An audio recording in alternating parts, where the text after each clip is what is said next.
Hello, it's Ali from Swiss Course, and after watching the first upper intermediate video in the trigonometry series, let's tackle some exercises to reinforce what you've learned.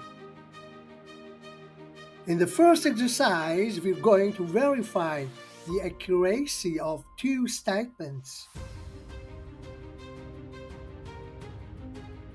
As you know, a central angle is exactly 1 radian only when its corresponding arc length is equal to the radius of the circle.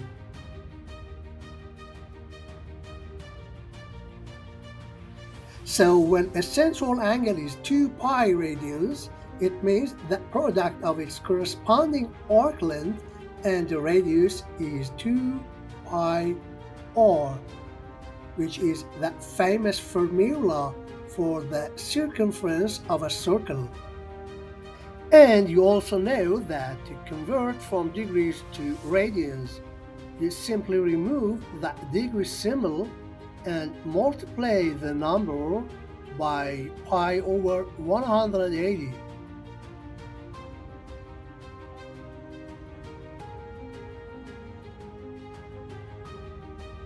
The first part of the exercise is a simple example of applying the formula that relates the central angle, arc length, and radius of a circle. And the second part is similar, but with a small twist. You'll need to do a simple conversion from radians to degrees by multiplying by 180 over pi.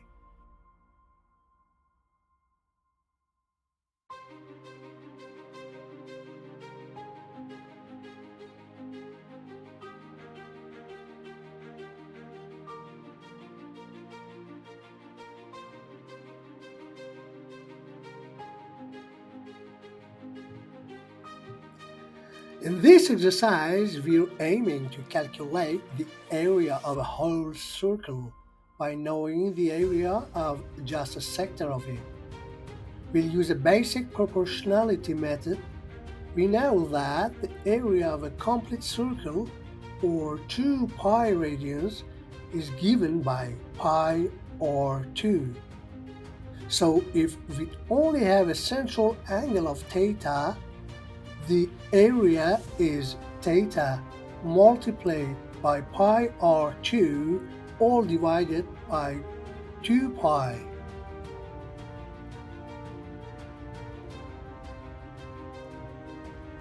And the final step is to convert the angle from degrees to radians and plug it into the formula we just found.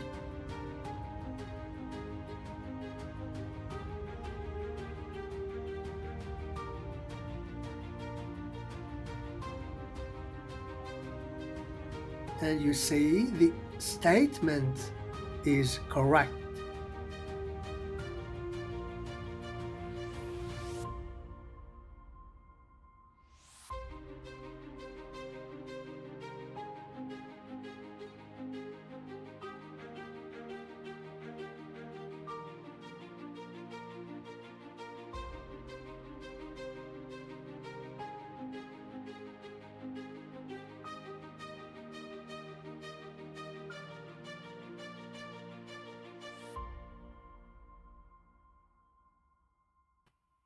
And for this exercise, what you have to know is 1 radian is equivalent to 180 over pi degrees, which is approximately 57 degrees.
Right. In this exercise, you know that 2 pi equals 360 degrees. You can imagine that all its even multiples are also equal to 2 pi. Now, if we write 163 as 160 plus 3, then the fraction can be written as 160 pi over 2 plus 3 pi over 2. Since 160 pi over 2 is a multiple of 2 pi, the cyclist will return to the starting point after 160 pi over 2 turns.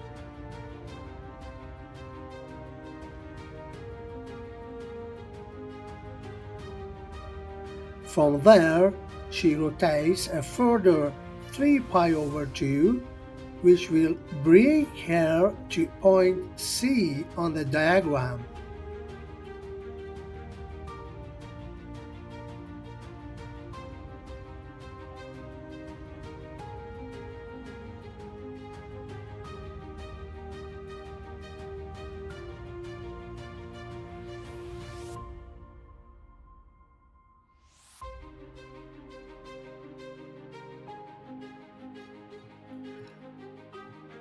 We're revisiting the relationship between a central angle, its corresponding arc length, and the circle's radius.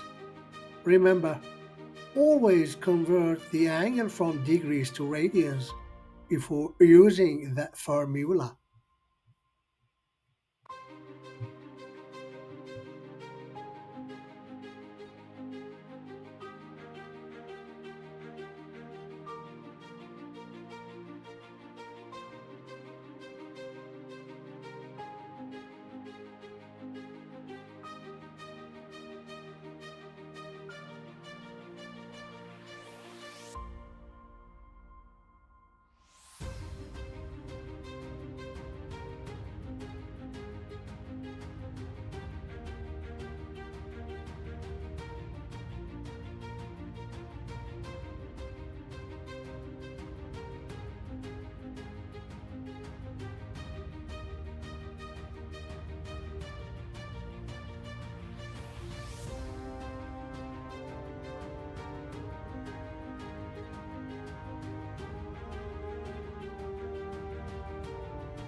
Pulley and belt problems are classic examples for testing your understanding of rotation and its connection to radians and angles. Once you've converted the angle to radians and calculated the arc length for one pulley, it's important to remember that this whole system rotates together as a single unit. Therefore, the arc length for the smaller pulley is identical to that of the larger one. The next step is to figure out how many full rotations or what angle is needed to achieve this same arc length on either pulley.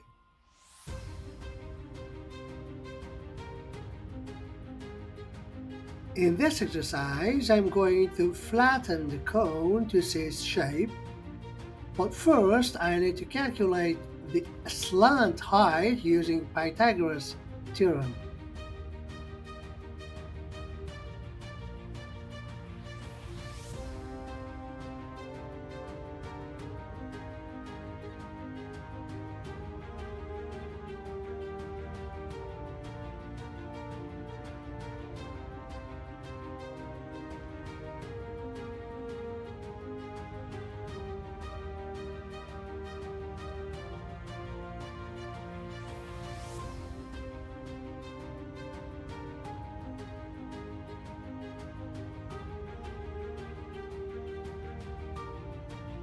We know for sure that the circumference of the cone's base is equal to the arc length of the flattened shape,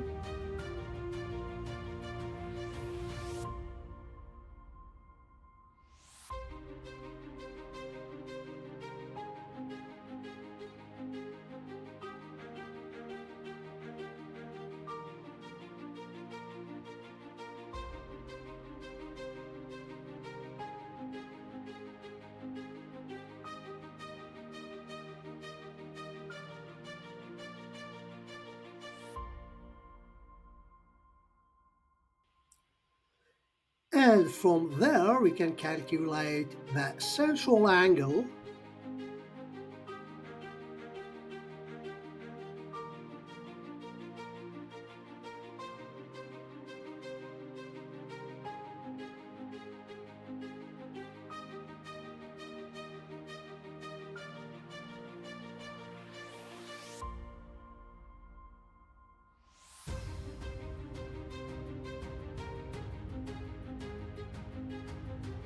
And that's how we calculate the area of the sector using the formula.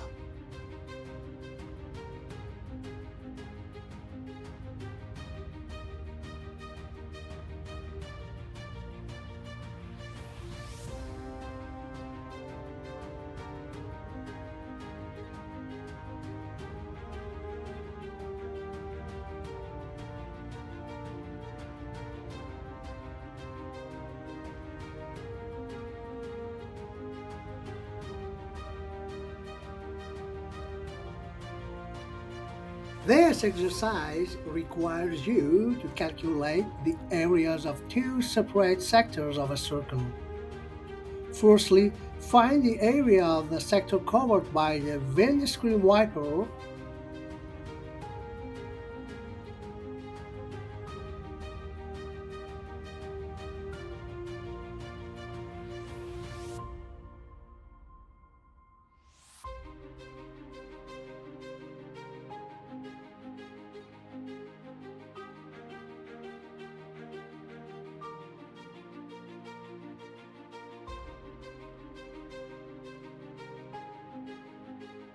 Secondly, calculate the area of the half circle that's not covered by the lower part of the wiper and subtract these from the larger sector.